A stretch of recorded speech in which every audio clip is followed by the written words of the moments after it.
school shootings quarterly, or it depends on your community. I mean, a massive school shooting quarterly. There are school shootings like all the time, and so we live in fear as parents.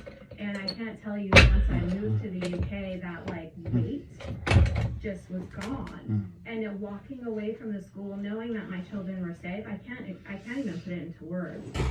It was just such a freeing moment. So whether or not you have sons or daughters, that is gone.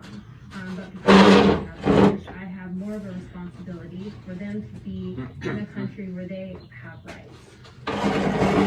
Of course I do. Especially around somebody who doesn't know what a motto is. I mean, it is utterly ridiculous, isn't it? It is, but you know, like that tradition that does keep theatres alive throughout our country, that's been going on forever, is for everybody, and families, though, you know, grandmas and young kids, and you kind of forward to it. I think it's a remarkable tradition. It is a big one. I was with Frankie Howard and Julie Whitfield. It was at Jack and the Beanstalk, and I played Princess Melanie.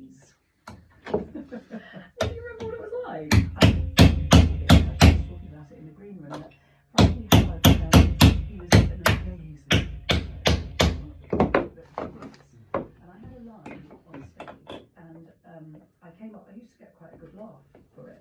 And he came up and he said, you know, if you break that line out and you count to 200.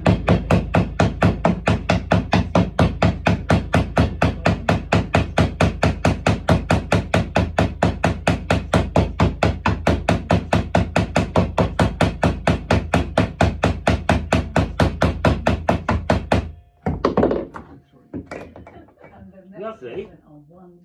I managed to get it the hammer over 2 nails, so saves me going under twice, doesn't it?